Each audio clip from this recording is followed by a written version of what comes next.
नमस्कार। मैं शशिकांत आइडियलाइज युवा क्लब के विंग्स आइडियलाइज टीचिंग पॉइंट में रोज के इंग्लिश ग्रामर क्लास में आपका स्वागत है। आज मैं आपके बीच भर्व लेकर के प्रस्तुत हूँ। तो आइए हम जानते हैं भर्व किसे कहते हैं। Verb. The word verb comes from the Latin word verbum. Verb शब्द लैटिन शब्द वर्बम से आया है। What is verb?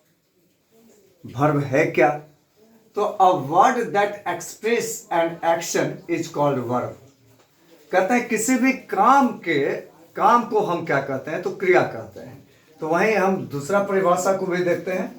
The word which indicates an action, state और position is called the verb. किसी भी कार्य को, दशा को या स्वामित्व को जो दर्शाता है वही क्रिया है। जैसे कि गो मीन्स जाना, यह जो है जाने की क्रिया को दर्शा रहा है, यानी कार्य को दर्शा रहा है। इट खाना, रीड पढ़ना, ये सारे चीज क्या है?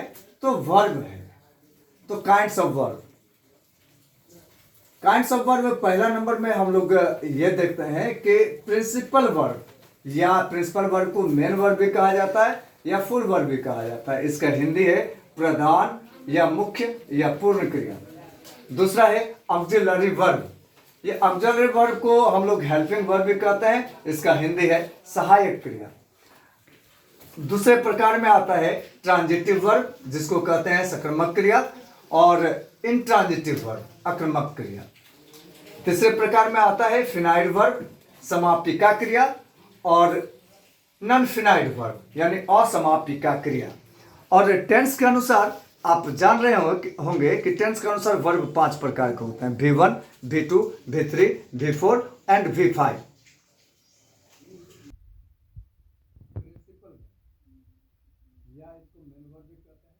The verb which has a complete meaning in itself is called the principal verb.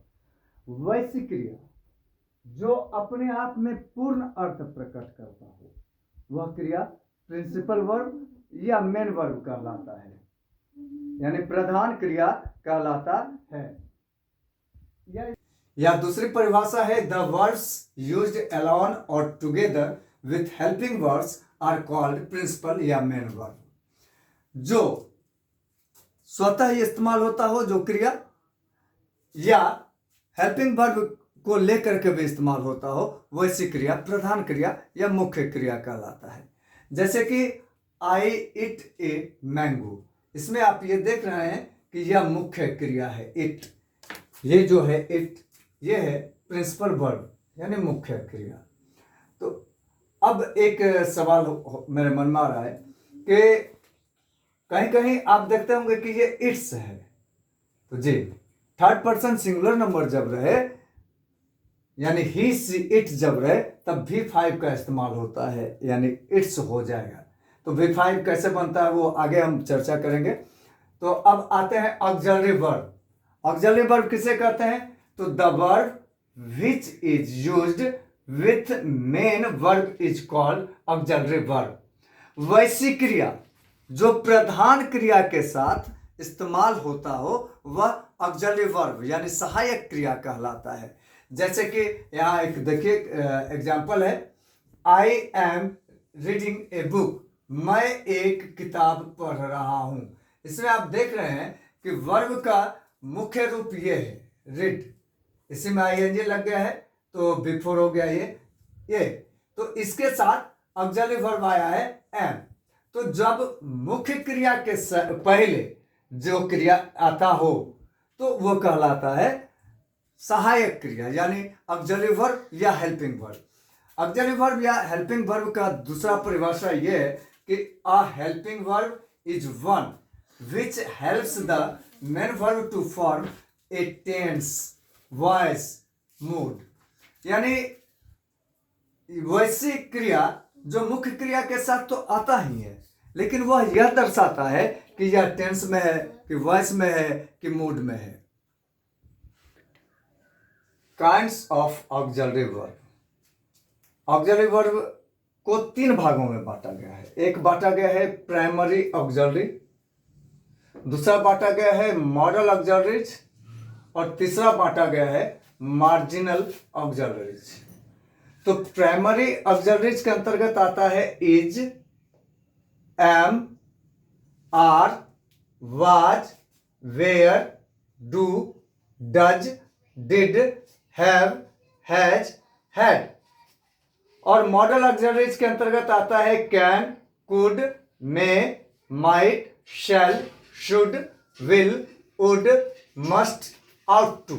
Marginal auxiliaries के अंतर्गत आता है नीड, डेयर, यूज्ड टू। याद रखें आपकी टोटल ऑक्सिलरीज वर्ब की संख्या, याद रखें कि टोटल ऑक्सिलरी वर्ब यानी ये टोटल मिला करके इसकी कुल संख्या 24 है। यानी ऑक्सिलरीज वर्ब की कुल संख्या 24 है, 24 है।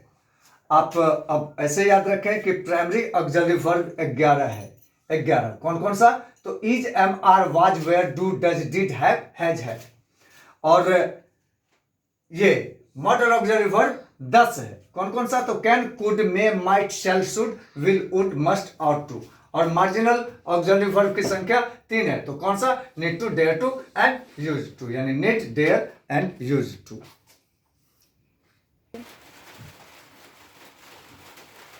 इंपॉर्टेंट फैक्ट्स यानी महत्वपूर्ण तथ्य। ऑक्सिलरी वर्ब के विषय में महत्वपूर्ण तथ्य पे हम लोग चर्चा कर रहे हैं। तो ऑक्सिलरी वर्ब में से कुछ ऑक्सिलरी वर्ब तभी ऑक्सिलरी वर्ब कहलाते हैं जब ये मेन वर्ब के साथ आते हैं। अन्यथा ये मेन वर्ब के साथ नहीं आने पर यह जो है मेन वर्ब कहलाते हैं। मेन वर्ब के साथ अगर नहीं आता है, अगर उसको छोड़ दिया जाए मेन वर्ब को और फिर ये अकेला है तो ये मेन वर्ब बन जाता है। जैसे कि एक एग्जांपल से आप समझिए कि यहाँ पे एम है ऑक्सिलरी वर्ब, तो यहाँ पे आया है आई एम राइटिंग, तो मेन वर्ब है यहाँ पे राइट्स का बिफोर है ये राइटिंग, तो इसके साथ आया है एम, तो ये है हेल्पिंग वर्ब या ऑक्सिलरी वर्ब। लेकिन यहीं दूसरे वाक्य में है कि आई एम ए बॉय, यहाँ आप देख रहे हैं कि ये बॉय यानी ये नाउन है, तो ये